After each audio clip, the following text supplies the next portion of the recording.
All Flex No Dex is an adult podcast. If you compared us to movie ratings, we'd be rated R. See episode notes for details.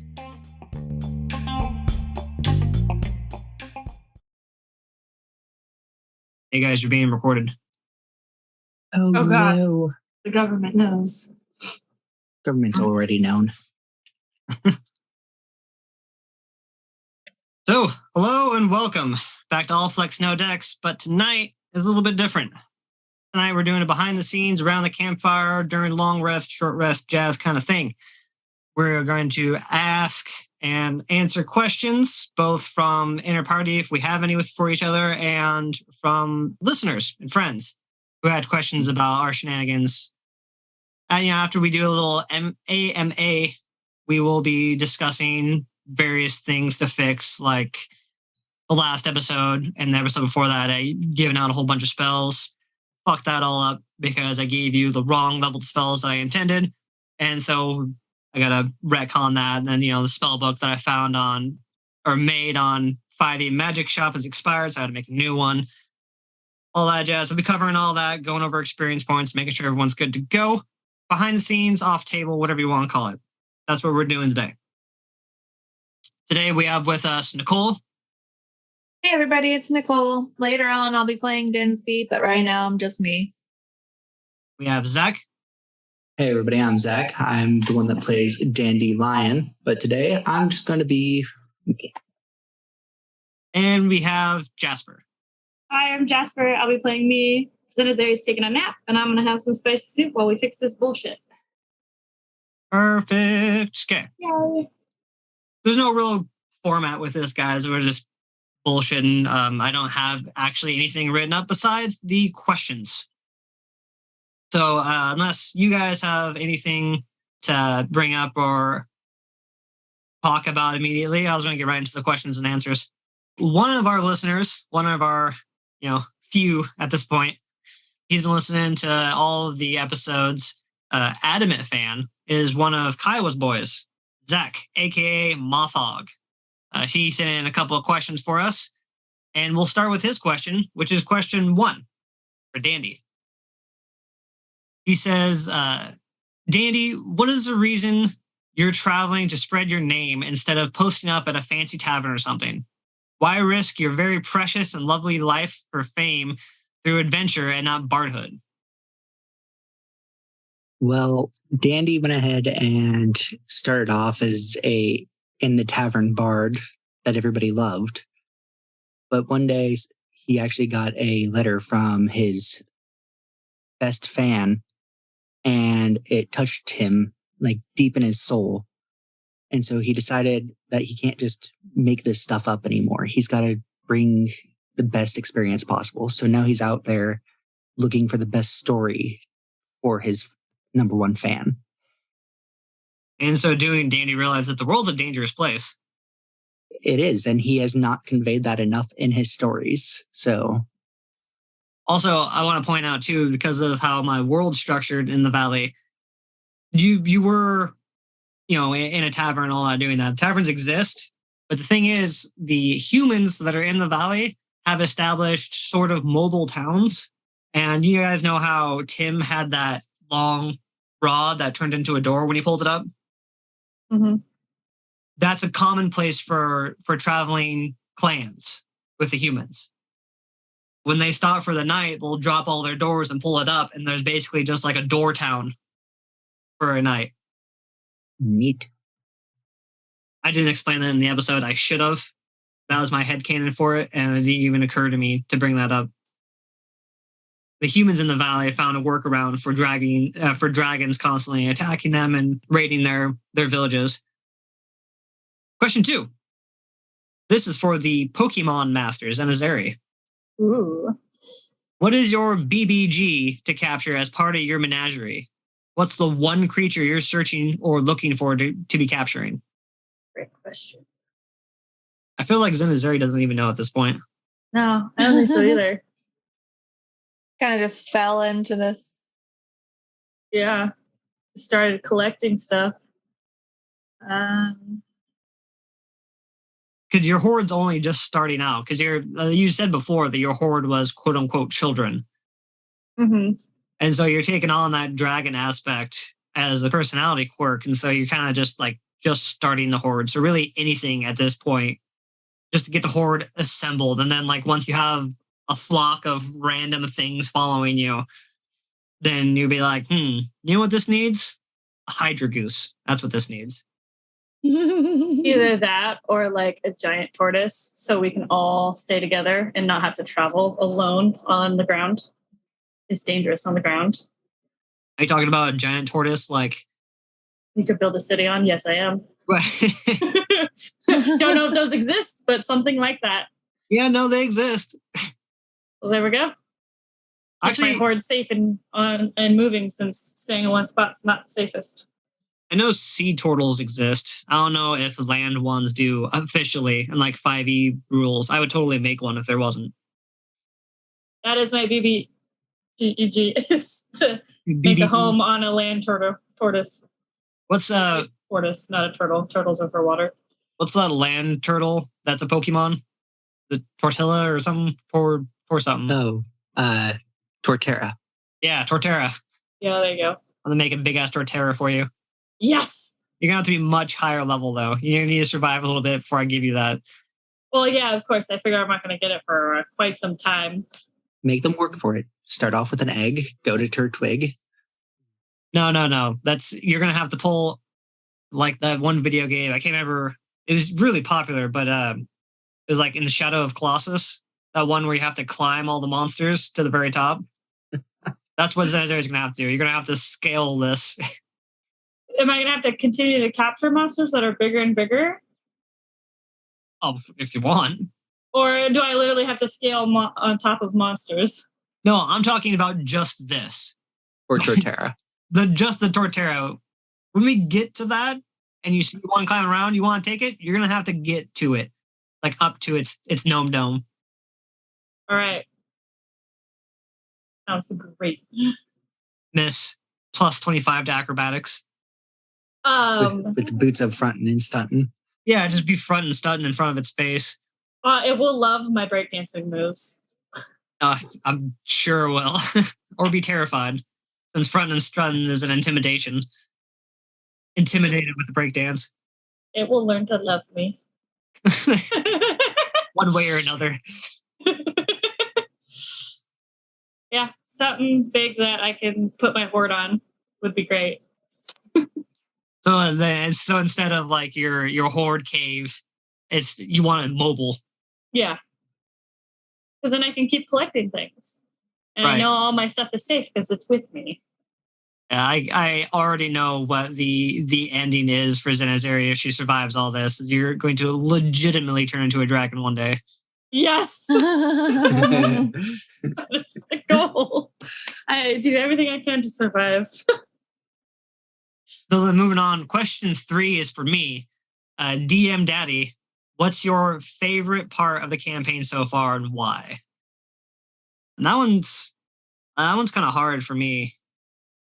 I would say it'd be two-step.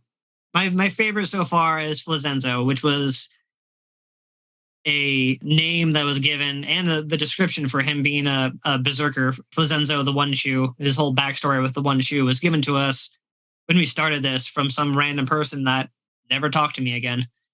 I have their name somewhere, but I don't have it offhand.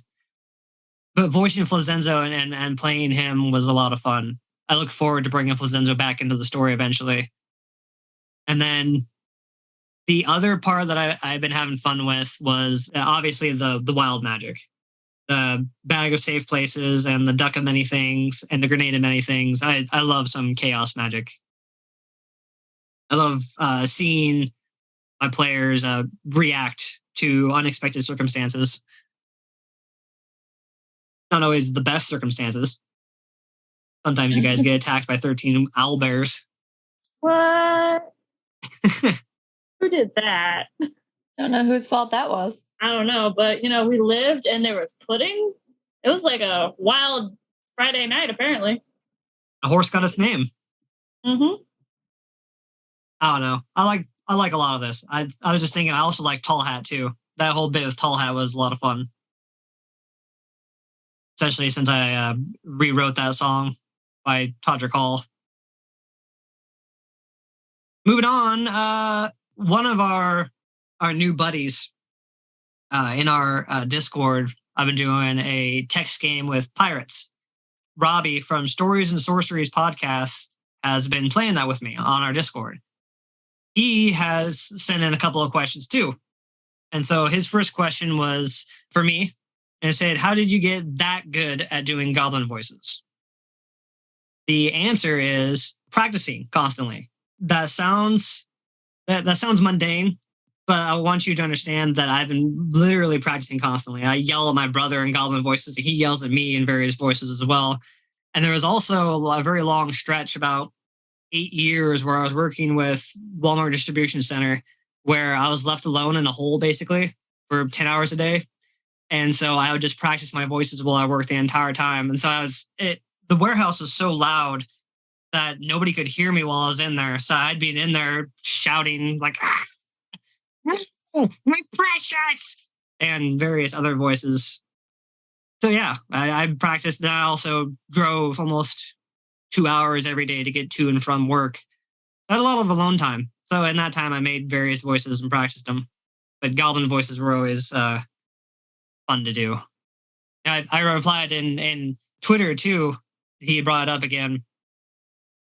I was saying how I was also practicing the Goblin Slayer voice, at least the abridged version, a lot. So there's kind of like the polar opposites within me, the goblin and the anti-goblin. But practice. It's not innate. It's a lot of doing goblin voices at inappropriate times. Zach does pretty good goblin voices too. He hasn't had a chance to flex them. Well, when Dandy gets turned into a goblin one day, everybody will get to hear it. I did like Thomas and Agate. I liked Agate. The next question is a question for everybody, and this is from Robbie as well. What is your favorite character you have ever played, both on the podcast and off? Oh, goodness. I'll go first on this one. My favorite character was Bartholomew Solonar III. And he was a bard. This is homebrew 2nd edition. And eventually he got to the point where he got an ability where he could switch genders at will. And every time he switched genders, he got to temporarily add 1d4 to his charisma. And I really enjoyed being able to use that charisma bump for whatever situation I needed to. If I needed to be female, female. If I needed to be male, male. Yep. So that was a pretty fun one. He ended up becoming an avatar of one of the moon goddesses. I can't remember which one. I did play with Bartholomew a little bit too during our friend's one shot, that kind of a battle royale thing. I got to see Bartholomew role play a little bit in that too. That's when I was playing my half giant Kensei. Oh, okay. But that was very minor. You actively stayed out of combat and we're just trying to verbally win fights. Which that character can. Yeah, definitely. I'll go next. So I have a top 3. So, because of course my very first character I ever made, I named after the Klingon on Star Trek, Worf. I was 10, I think, maybe younger. And so I needed help finding a last name. And one of my uncles named him Worf Ironad III. And long story short, we played that for years, a good 10 years before he finally retired and got the Axe of the Dwarven Lords via Wish and all that kind of stuff. The next favorite character I've played through every edition now, short of 4th. fourth and first, actually. Dan hasn't done first. But Dan Oakley, the Halfling, was originally a neutral evil thief. This is also back when I was a kid. I started trying to play Thieves in second edition, and I was trying out the whole neutral evil aspect. My dad was the DM, and he allowed it. As a DM myself, I wouldn't allow that. I've gone down rabbit holes of letting my players play evil characters, and nobody likes it. They all get pissed at each other. Everyone should have been pissed at me and my dad, but they allowed it to happen because I was a kid. And then the later editions, Dan got to a more neutral good, kind of chaotic good. I ended up using him when I started 5th edition. I used him in a Ravenloft campaign I was running. I used Dan as an NPC that was trapped in Ravenloft. So he's probably one of my favorites. Recently, I started playing with another D&D game that is streamed by Azeroth on Twitch. And I made my first ever paladin after 25 some odd years of playing D&D. This is the first time I've ever played a paladin, and is named Aurelio. And I've been having a lot of fun with him because, for one, paladins are just dope. And for two, he's gay. And so the last time we played, I was hitting on an NPC, and Azeroth's reaction, I don't think he remembered that I was gay, because the NPC female elf thought that I was flirting with her, and I wasn't. I was flirting with her companion, which is a half elf. And so that was a fun interaction of Azeroth playing a flustered half elf that we were trying to compete for his interest. So that was a lot of fun. And should we rep? Where can people find Azeroth's game? The direct links I don't have on hand. Azeroth, if you find him on Twitch, it's GM Azeroth, GM_Azeroth on Twitter. On Twitch, he goes by Azeroth, and same on YouTube. If you just Google it or just search in their engine bars, you'll find Azeroth. How do our listeners spell that? That is good.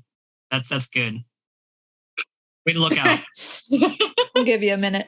So the guy that sent in these questions is what we're answering right now. That's Stories and Sorceries.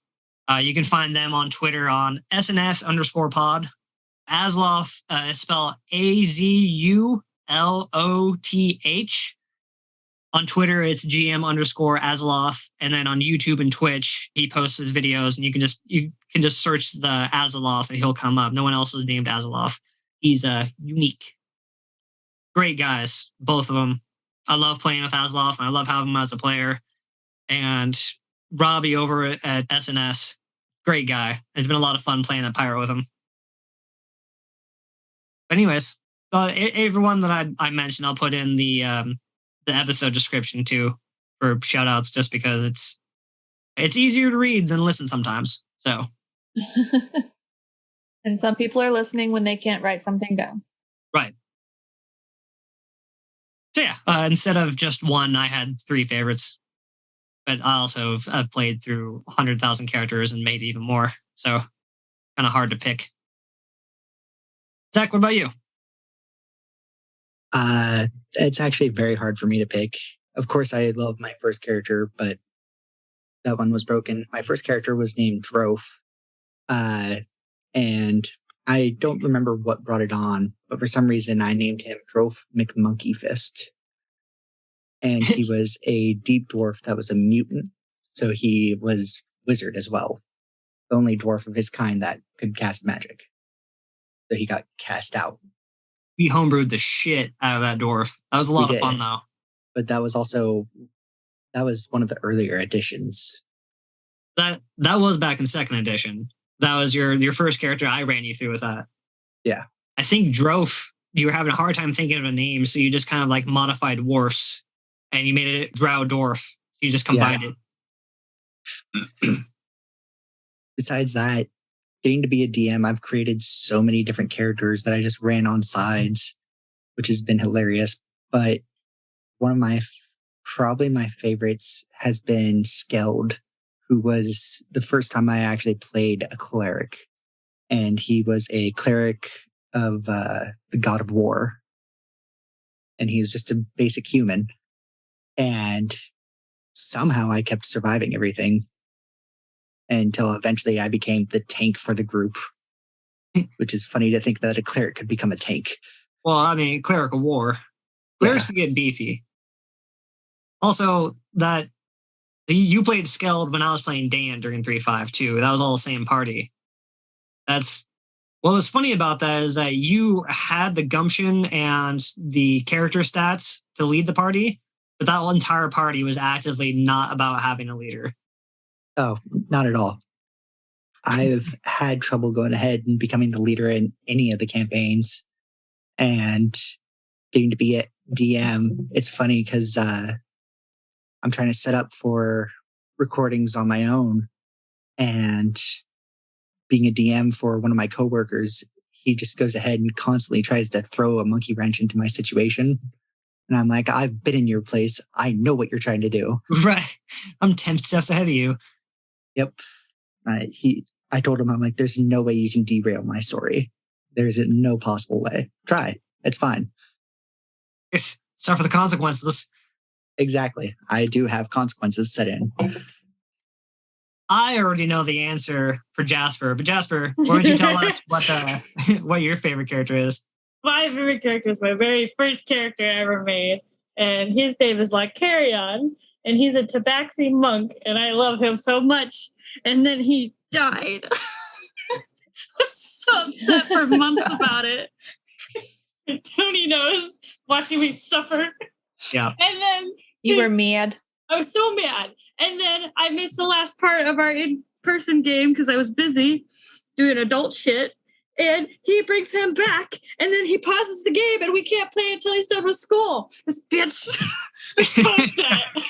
I want to play him so bad. I miss him. I was disappointed and amused by that because we were playing that night, and both you and Zach have been waiting for, I'd hinted and told you guys I was going to bring back River and the Karin at some point, but I never told you how or when. Yeah. Then you guys didn't show up for that last game. I'm like, that's a damn shame.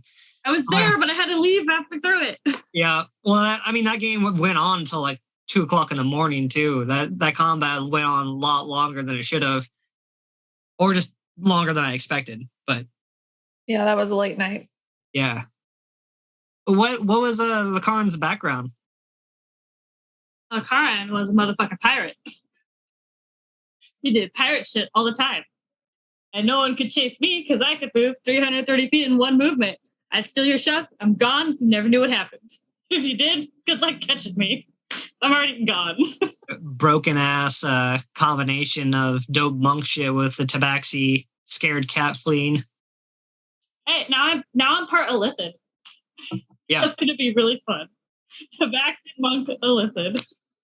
Through various means of magical shenanigans and timey-wimey loophole stuff.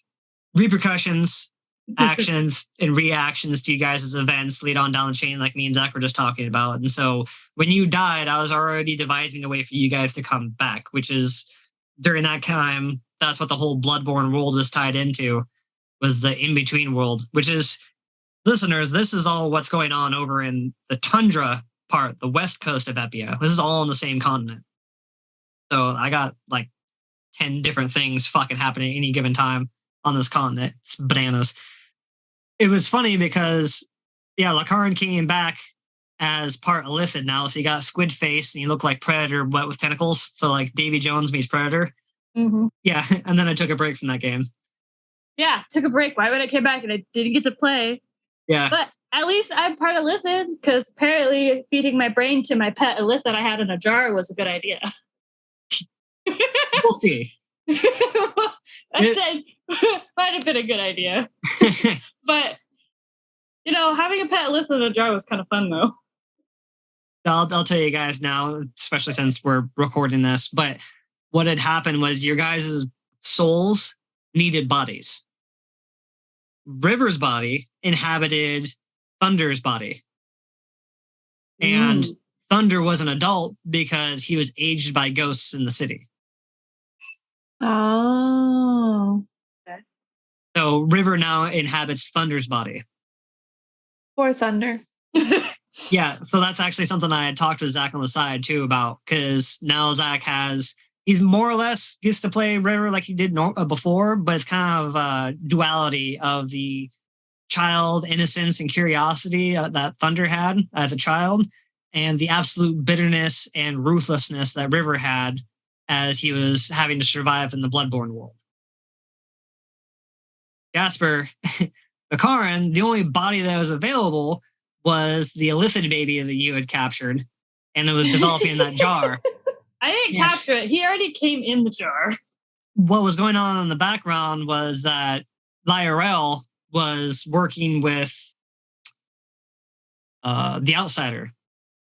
And so he had hinted that she needed to go into the city and retrieve that jar, but he didn't tell her why. Mm. So she went, did that, and then came back. And then that's when she's like, well, I got to go down. Bye. And that's when she went down before you guys down into the Undercity.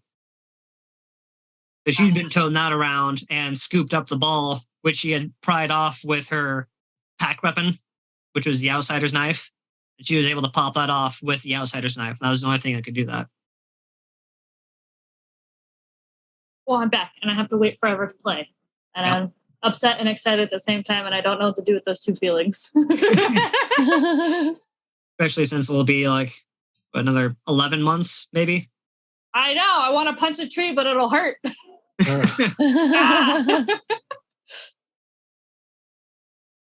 That's it. I don't have any more. I don't have any more characters. It's the only character I have other than this one. Do you guys have any favorite characters that's in the podcast?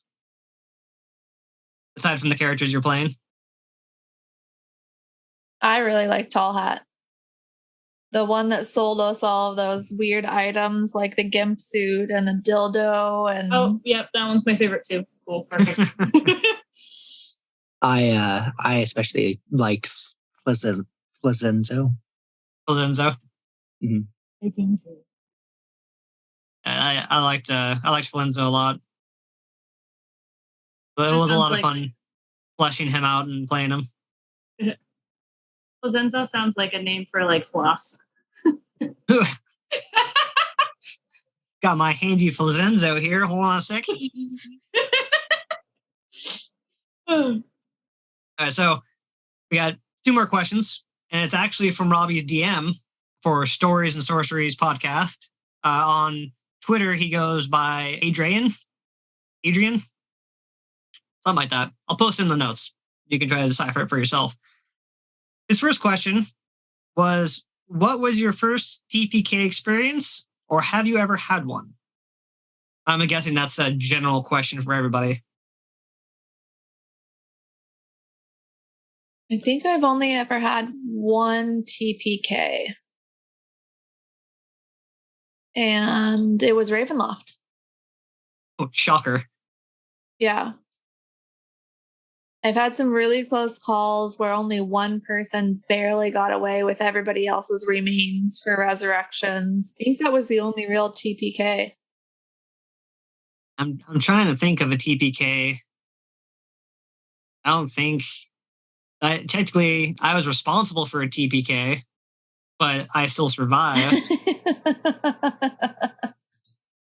I was playing a sentient penguin that got a little out of hand and nobody stopped me, so I ended up killing everybody and ate them.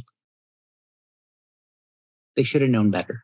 Yeah, well, when your penguin has the name Sephiroth, you should expect bad things. Yeah.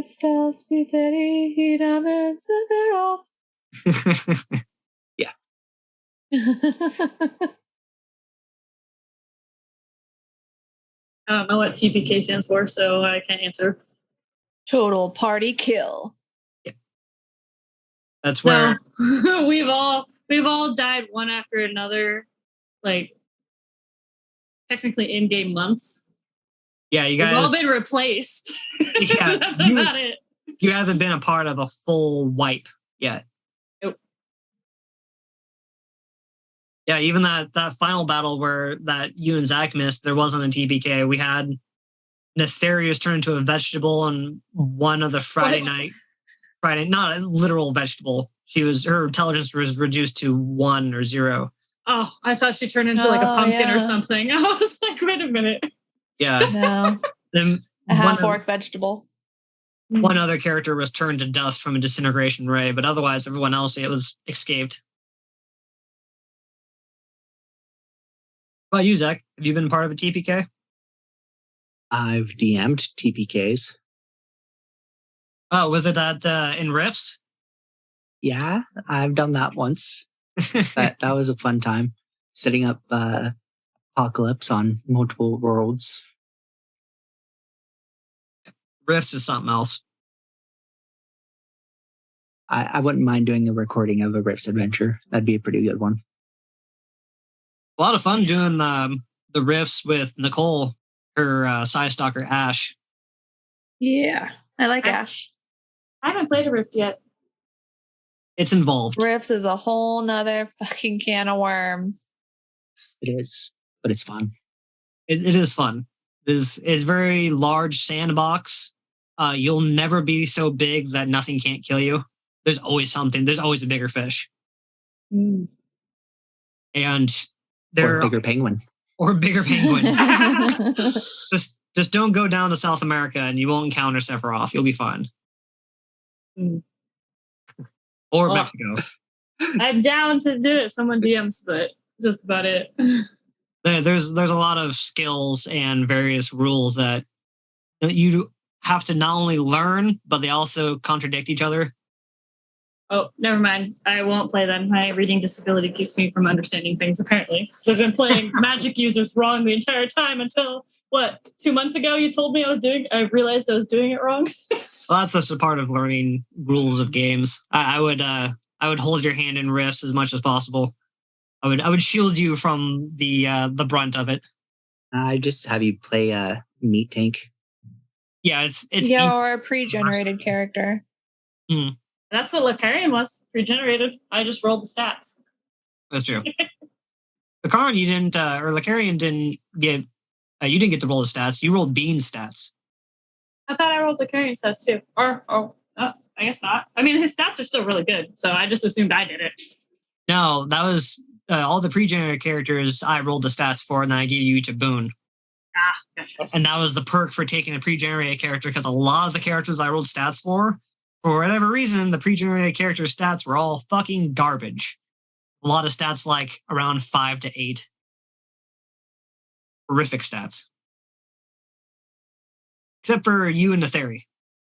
I was going to say my lowest stat is a 12. Yeah. Well, you also bumped Netheri's charisma up to 10 with that boon. Otherwise, it would have been 5? Yeah. Which the boon was almost useless in a theory because she doesn't need to be charismatic. No, but she does need to maybe not send people running and screaming in the opposite direction as soon as they see her when she's not meaning to attack them. Doesn't she try to do that though and make them flee from her? No, she just doesn't want a lot of interaction. Don't talk. She glares a lot. Solitary creature.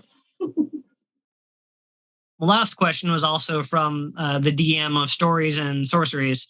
It's a question again for all of us, and it is, what is your favorite module? For me, I've only played one. All the rest of my time role-playing has been homebrewed worlds. So that one module that I played was Ravenloft. But I don't even say I played it because I homebrewed the fucking piss out of it. Shia LaBeouf ate Strahd, and then Shia LaBeouf turned into the pseudo Strahd for the world, and they had to deal with actual cannibal Shia LaBeouf the whole time instead of Strahd. I changed a lot of that module. I have never actually played a module. I've only ever played homebrew created worlds.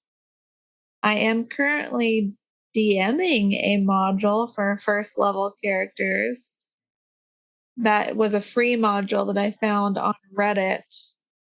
If anybody is interested on where to get them, we can link it in the video, the recording description.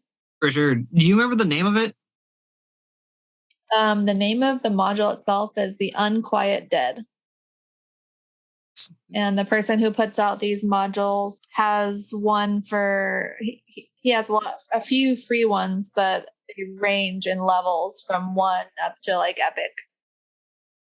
It's so far it's been a lot of fun. Yeah, Jasper, that's the one that we're playing in, where your tiefling thinks it's a gnome. Yes, my tiefling that is a gnome thinks it's a gnome. Okay, cool. I was gonna say I don't think I played any, but I have played one then. Yeah. Yeah. We're currently in one. Currently, yeah, we're still playing it. I love it. My tiefling is a gnome, and it's great. Or thinks he's a gnome. He thinks everything's super tall. Goliath, that is a summoner with dump stat of intelligence. I'm really enjoying that, especially since I don't need a high intelligence to be a really good summoner. Like, haha, loophole, I cast fist. It helps with my depth perception that you think I'm a gnome because you're already way taller than I am. So it helps me. It ingrains that I'm a gnome. Yep, everyone's as tall as he is. Yep. It also helps that the other party member, Jake, is also a Goliath. So, like, look, even more. Yeah, see, I'm short. I told you. About you, Zach, have you played the module? Only the one that you guys are all in, the one that Nicole's doing. Oh, yeah, you just missed last game, didn't you? Yeah. What was it you're playing in that one? Druid Aragonasi. That's right. Right. Who just hates everything. Yeah. You missed a lot in the last game. Every bit of this adventure so far, he's just shaking his head. Yeah. Well, since you left, we were left to our own devices, and so the Goliath and the the Tiefling gnome were trying to deal with the dead without actually dealing with the dead. So we were tying doors to doors, and it was a great idea. We were trying to bypass traps that didn't actually exist. One intelligence and somebody who believes that they're a whole nother race. It fits. Yes. They're doing great. Well, I mean, the doors open away from each other, so when you tie them to each other, you can't open the door. It was a sound plan, all right? It was great. It worked.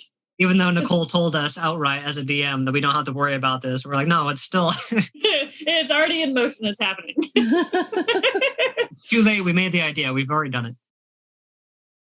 We're too deep. It's happening. It was fun, though. It was a good time. I was waiting for you to turn around and then trip on it at some point after the combat. I was expecting that too. I was thinking, well, fuck, if I move, I might run into the rope and then realize that it wasn't very well tied because we rolled bad for tying. Oh, yeah. My tying skills probably didn't work well. If anything would have relied on that door is not, it would have failed. Yeah. That's all the questions that I have. Do you guys have any questions for each other or questions for me? What is the meaning of life? 42. Excellent. Thank you. Densby Dragon gonna hate me now forever? So, Ezric, the Black Tea Dragon. Ezric. I mean, probably. I'm mad at freaking Bandy's dragon because he killed one of my ducks. Well, Blitzwing, all right, is a hunter now. Yeah, and it's Dandy's fault. Well, I'm not pointing fingers, but you're not wrong. I'm the only one that doesn't have trauma that I know about. Yeah, I'm glad you know about. Exactly.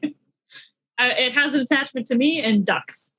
I'm surprised it wasn't trying to protect the duck I made. Well, no, because Blitzwing is its brother. Well, I should tell his brother to go away. Blitzwing should totally have a charisma challenge to see if it can convince your dragon. Yeah. Convince Fireclaw to go ahead and take a bite of a duck. They should have their own little segment in an episode where they're just all talking and be like, these people suck. What's happening? I feel like that'd be fun. You could do a one shot like that sometime. Now that you each have your own dragon. Yeah. You guys go and adventure off in the middle of the night while everyone's sleeping. We got to run into the white tea dragon. Oh my gosh, what's his name? Electus. Yep, there we go. Who now belongs to Flazenzo. Yes. That's where Flazenzo will show back up. Be like, why are you guys here by yourself? Well, if we did a one shot with the tea dragons, I would probably do an episode where it explains why you guys were in a bag of safe places. Oh, that would be fun. Or sad, depending on the answer.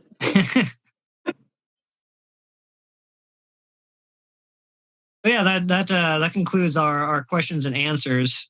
We got a little bit more time, so we'll spend this time getting into the meat of fixes and making sure our characters are all up to date. What level are you guys right now? 4. Level 4. You guys' experience points are all set to the same? Yes. We're all at 2,900, right? Yep. Correct. Yeah. And then I'd given you, had you add a spell or two a while back, but you still can't cast them yet, right? It is from Lorlock spells. The creator Lorlock in real life. No, I don't have any spells written down. Okay. I think I was going to have you use a spell that they made. It was called Toast, but I think it's a 3rd level spell. I think you're telling me that you couldn't find it just because it doesn't show up on your list yet. Yeah, we talked about doing that one. Yeah. So I guess I'll have to wait. Stupid. Do you magically just make toast? The spell it's pretty neat. But it's called Toast or Roast. There's a reverse of it. And it gives benefits or negatives. And it's basically a toast like raising your glass to somebody. Oh, you should change it and just be the Uno card reverse. Sorry. I've seen a lot of that lately. Write my notes here. Add spell. The book, Nicole, that you got, that Dinsby got from Tim for successfully answering his riddles. You guys didn't even have to make any checks. You guys figured out all the riddles. Good on you. The first 2 are pretty easy. The last one, I was lost. Yeah. Well, you say easy, but I really had no faith in you guys because every time I've ever introduced a riddle to any party that I've DM'd, they could not, for the life of them, figure it out. I'm pretty good at riddles. It's always turned out to be like that meme where the DM looks up riddlers for toddlers and the party has no idea what you're talking about. It's been like that every time I've pulled up riddles for you guys. Not you, just mean like my players in general. It's been a while, but I think, or obviously it's been a while, but in middle school, we used to have riddle competitions. So. Oh, okay. So you're on it. Yeah, because I went to Writing School of the Arts and we did all these random artistic things. Apparently riddle competitions was part of that. So that was fun. Then it got mean, and then the school banned it because they're like, you have to solve a riddle, so come swing on the swing. And I'm like, what is this? Bullying sidestepped? This is bullying, but with more steps. Yeah, exactly. I made, listeners, one of the things that I use a lot, and I do add it in my show notes, episode show notes. It's called 5e Magic Shop, 5emagic.shop.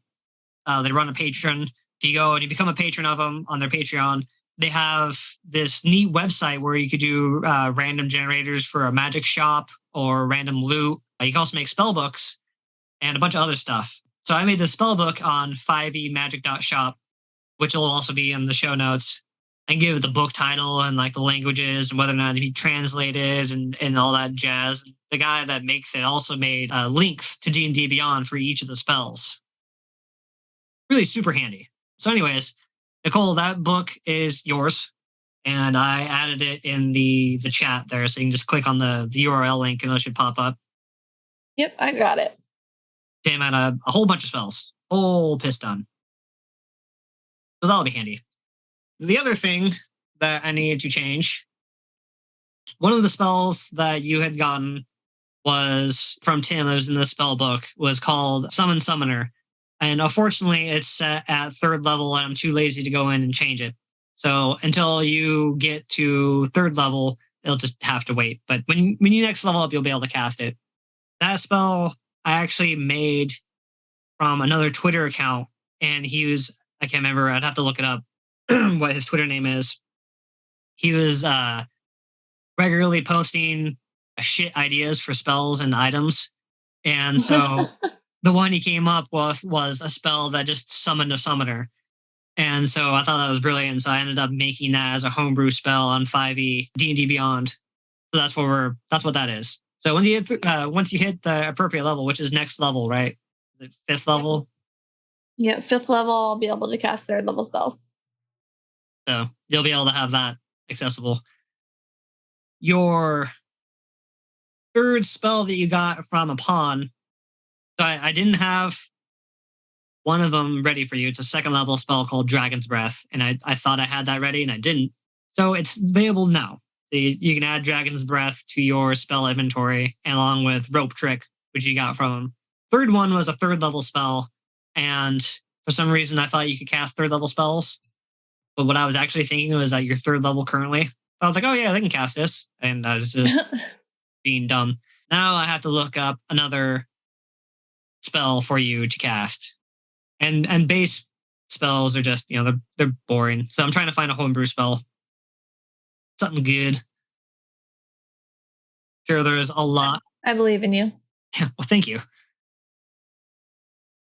Sure, there's a lot in Reddit. Listeners, if you go to Unearthed Arcana, the subreddit Unearthed Arcana, and on Reddit, holy shit, there is a lot of great content on there.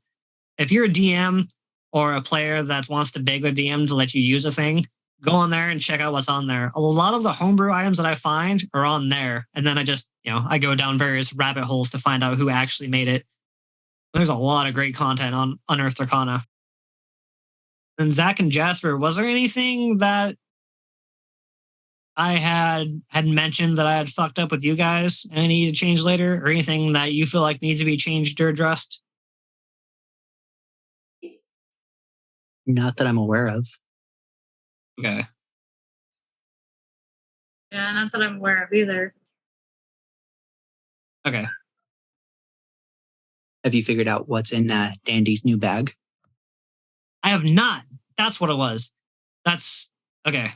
Thank you. I was gonna say I don't have anything cool besides my duck of many things. Yeah, you're And my sword of duck creation. There's nothing wrong with my things I have yet.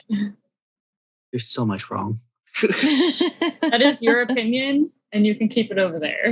I'm going to start putting your ducks in the bag safe places. I'm going to wake up and be like, how dare I put my hand there.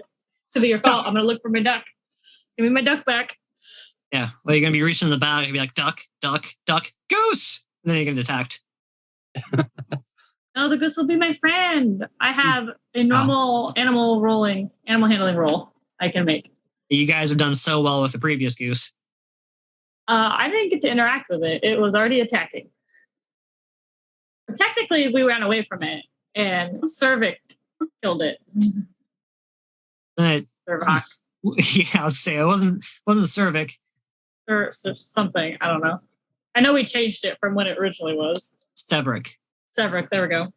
The way we were saying it sounded too much like cervix. Yeah. Severick murdered the crap out of that duck. Or goose, sorry. Although it's fun to think of a cervix murdering something. Strangling it. By the way, listeners, we got the Sword of Summoning Ducks from Matthew J. Willis. I'll post the link to his stuff in the description notes, but I see a lot of like web comics that he does on Twitter and Facebook all the time. He posts a lot of items on there that are super goofy too. So I went and searched for this Sword of Summoning Ducks. I thought it was entertaining. You gave it to the perfect person. Well, I didn't give you anything. You decided to find and pull it from the bag. I rolled for it. I got something cool. I was just happy anyone would have it. I wonder if there's any more tea dragons. You won't know until you reach in there. I know. So I got another question for you guys. For one, so do you remember what's in the bag? Yes. What else is in the bag? Yeah. And that zombie thing we put back in the bag. Yeah, there's a zombie that we stuffed back in. We don't know what originally was in it. That was the only other thing that you haven't put anything else back in yet. Yeah, we haven't put anything in it. So there's a zombie still in the bag, so that's that gamble that you got to deal with if you want to. We weren't prepared to handle a zombie, so we just put it back. What? Well, you first pulled out a tiny demon that attacked you guys, and then the zombie. The demon ran away, though. It's fine. It's probably creating havoc somewhere else. Yeah, that's fine. Yeah, that's... It's in the Underdark. I don't care. It's someone else's problem. I mean, if it comes back and is grateful that we set it free, that's cool, too. More accurately, that's Azeloth's character's problem, the drow. Oh, right. Have fun. Sorry. I had a question for you guys. I was wondering what the hell happened to this item that I gave you because nobody said a goddamn word about it. And I don't remember if you guys just absentmindedly said that you traded it in or not. But the pack of magic crowns, who has that? That's a thing somebody has? Magic crayons? I've never heard you mention that at all. You got it from the goblins. Andy went ahead and never got anything from all the goblins except for death. Right, I was going to say you're dead, so... Yeah, that's not what I got from the goblins. Okay. I've listened to the episodes, so I know that it was mentioned. So somebody didn't write it down. So you guys have a pack of magic crowns. I probably would have taken it to put it with all my other stuff. Who did they give them to? I've listened recently, so I don't remember. It's we could just say any one of you has it. I doubt you guys would have hidden it from each other. So if you want to look up to see what it does, there's a variety of things because each crown does something different. I probably would have taken it, but yeah, I'll look it up first. Yeah. You're saying crayon like Crayola, right? Yeah. Not crown. Not a crown that you put on your head, although you can put these crowns on your head if you want. Was it a pack of crowns? Right. Pack of magical crayons. This guy found it. I see it. There we go. Crayons. Do not eat. First thing I see. Except it immediately says that to activate any of them, you need to bite them. Just bite, not eat. Don't consume. Yeah, just a bite. Just nibble. Just a nibble. Like a child trying to debate if this is edible or not. Just a taste.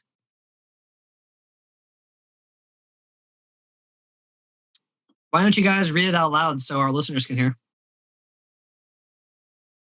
So maybe they can find it. I'm a terrible reader. Somebody do it. Any of you. I'm researching spells. A box containing a dozen magical crayons, emblazoned on the side in bold letters, it reads, "Do not eat. Consumption of crayons is linked to genetic instability and temporal misplacement." The holder of the box may reach in and withdraw a crayon. The DM may choose from the table below or roll 1d12. A player may consume a crayon to gain the following effects. And then I'll just read it in the order it has here. Black. Taking a bite out of this crayon grants dark vision for 1 day, as well as the ability to cast darkness as a bonus action. White. You may bite the tip off this crayon and use it as a torch for up to 1 day. It generates bright light in a 30-foot radius and dim light for another 60 feet. If the back is bitten off of it, the crayon will explode after 20 seconds, forcing a DC 14 Dex saving throw, and deals 2d12 radiant damage on a success. And blind anyone within 15 feet for 1 minute. Deal half as much on a successful save. That's a ridiculous crayon. Green.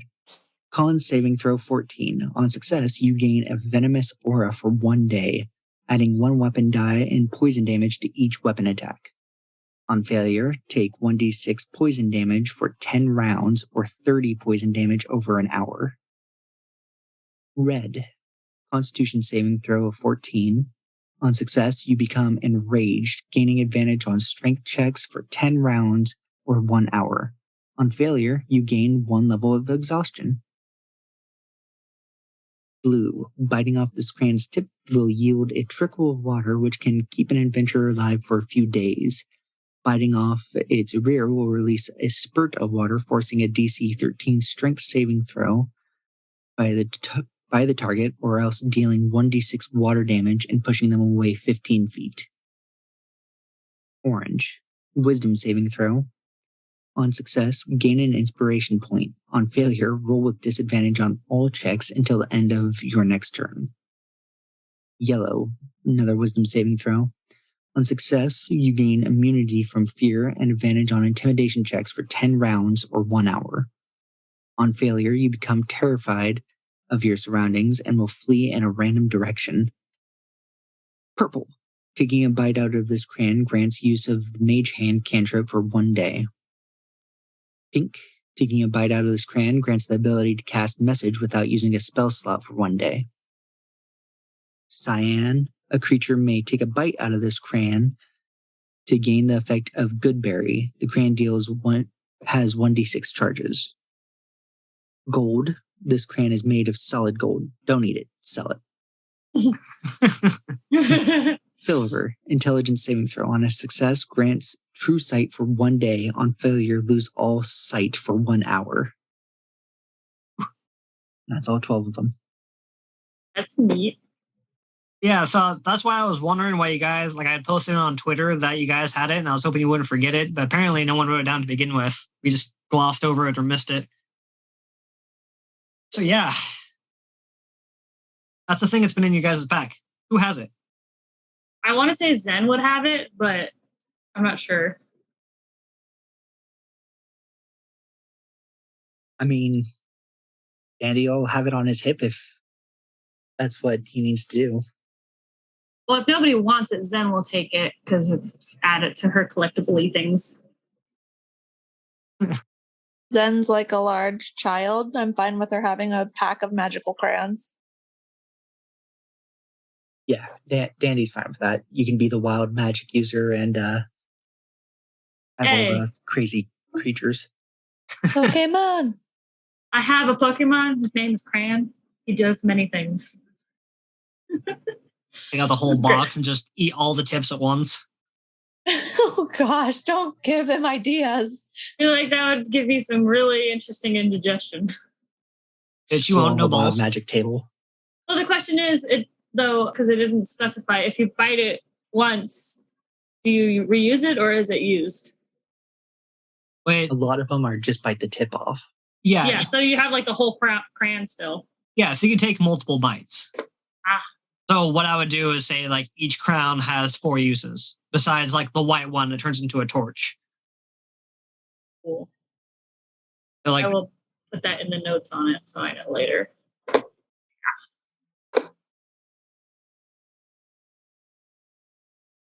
And Nicole, I just found a spell that I was going to give to you. And then you guys are talking and I keep reading, forgot all about it. I saved it. I don't know. There it is. Nicole, I add to my homebrew, so you can add this to your spell list. It's a first level spell called Chrono Trigger. Chrono Trigger. Okay. That's an anime. Yeah. Yes. Yeah. The casting time is the bonus action. And it says you save a delayed copy of a cantrip you cast this turn. You may cast that cantrip again as a free action on your next turn. If you cast a cantrip as a standard action on that turn, and then do bonus action, cast Chrono Trigger, on your next turn, you can do whatever you want, but as a free action, cast that same cantrip again. Oh, I see. Oh, cool. And I just learned it. Thank you. Yep. And that was the third spell that bestowed upon you. Okay. Pon, pon, pon, pon, pon, pon. Ping pong. And yeah, concluding this, listeners, if you've listened all the way through this, thank you so much. This was fun, bullshitting, at the table kind of talk. We chose to do this instead of record episode 15 because in real life, I've been super busy. I just recently bought a business and I'm going to be the new business owner of Reading VR in Reading, California. Yes, this is a shameless plug. If you are in Northern California and in the Reading area, come to my shop and play some video games. We got VR games. We got old school consoles like PS1 and the GameCube and PS4. And we got old school Nintendo. We got all kinds of stuff. We even have a cabinet that plays TMNT and a whole bunch of old arcade games. It's great.